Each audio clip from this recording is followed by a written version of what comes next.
madaxweyne ku-xigeenka Soomaaliland injineer Cabdiraxmaan Cabdilaahi Ismaaciil Saylici oo wafdi uu hogaaminayo ayaa maanta ka soo qayb galay xafladda qalin jabinta dufcaddii 9aad ee ka baxday jaamacadda Eel oo ku taala magaalada Boorama taasoo ay ku qalin jabinayeen in ka badan 300 oo arday oo dhamaystay heerarka kala duwan ee waxbarasho ay jaamacadda Eel bixiso waxaana madaxweyne ku-xigeenka Soomaaliland uu xariga ka jaray dhismaha campus cusub oo ay jaamacaddu ka hirgelisay gudaha magaalada Boorama iyo dhismaha campuska guud ay jaamacaddu maanta ay ardaydu ku qalin jabinayeen oo dhismaha hoolkiisa laga hirgeliyay magaalada Boorama Sheekh Maxamed Saciid Saaweer oo ah gudoomiyaha gudida boardka jaamacadda Eel ayaa furay munaasabada qalin jabinta waxa mudan kulli halkani anigu inaan furun baan ugu tala galay munaasabahan baan noogu furayay madaxweyne ku-xigeenkii baa jooga aad baan muxuu ahaa waxaan leenahay ardayda qalin jabinaysa waxaan leenahay mabruuk ilaahay ishayna garamariyo aad baad u qurux badan tihiin maxamuud cige oo ah gudoomiyaha guud ee jaamacadda Eel ayaa si qoto dheer uga waramay taariikhda iyo maraaxilkii kala duwan ee ay jaamacadda Eel soo martay iyo waxyaabaha uu qabsoomay isagoo ka waramay munaasabadani maanta ay ku qalin jabinayaan dufcaddii 9aad ee ka baxday jaamacadda Eel muddo madaxweyne ku-xigeen iyo martida kaleba waxa maanta halka soo fadhiya 305 arday oo qalin jabinaya heerarkii kala duwanaa digriyadii postgraduate levelkii diblomooyinkii iyo certificates ba qaadanaya kulliyadaha markaa inta qalin jabinaysa ay iskugu jiraan waa civil engineering telecommunication engineering computer science waa ITD oo waa departmentka inoo sahlaysa in maanta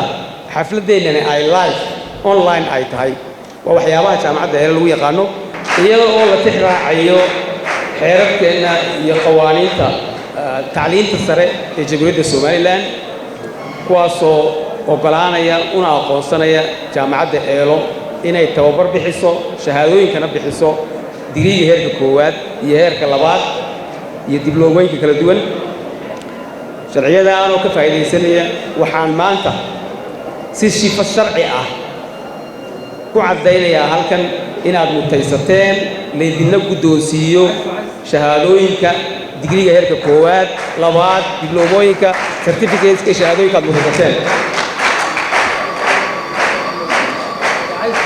waxaan idin leeyahay dhammaantiin hambalyo waana fadhiisan kartaa intaasi ka dambeeyay waxa halkaasi ka hadlay mas'uuliyiin kala duwan iskugu jira wasiiro iyo bulshada qaybaheeda kala duwan maamulka gobolka iyo ka degmada Boorama aan qaadnay uga faa'iideeya dalkooda naftooda iyo diintooda iyo sidoo kale dadkoodaba xilka aan qaadnay waxa rajaynayaa oo aanta waxaynu ku soo biirnay aqoon-yahanada wadanka intaan doonno baan leekaan waxa ku soo biirnay aqoon-yahanada wadanka waxaan ballan qaadaynaa hadaanu nahay ardayda qalin jabinaysa in aan u adeegi doono jahligana ka saari doono bulshadayada reer Soomaaliland iyo guud ahaanba dadkayga sidoo kale waxaan iyana bogaadinayaa maamulka iyo macallimiinta jaamacadda qiimo weyn bay qaranka saaka u tahay inta halkan joogto qura uma ahee qarankoo dhan bay qiimo u tahay waxa ku soo kordhay qaranka Soomaaliland saaka aqoon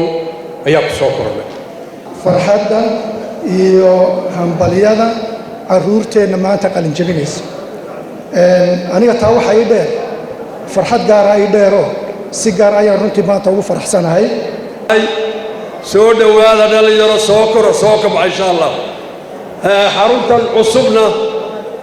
waan hambalyeynaa waa soo dhaweynaynaa tii lagu aflaxo Allah ka yeelo cidda wax ka baratana kuweeda iyo asluub fiican ku qaata Allah ka yeelo maanta ay dhisatay hoolka ay markano iyo campus gudaha ku yaalo filayeen soo furay xukuumadda waxa leeyahay dadaalkeedii iyo wixii ay ku dadalahay jaamacadda Eel iyadana waxa leeyahay iska xukuumadda iska diyaar assalaamu alaykum halka ka awgeeyaya dhalinyarta baad halkii qalin jabis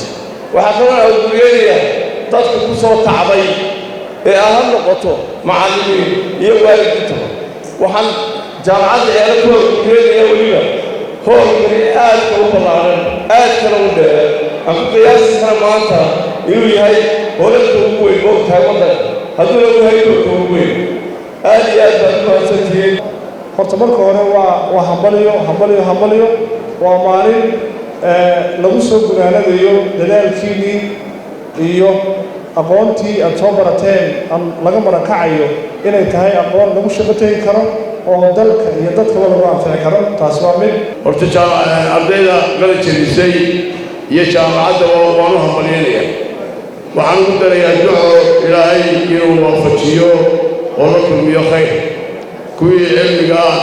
iyaga u anfaco dadkooda iyo dalkooda ilaahay inuu ka dhigo dalkooda iyo dalkooda kuwii anficaana inuu ilaahay ka dhigona ilaahay qaadirkaa waan uga baryaynaa. hambalyo waan leenahay.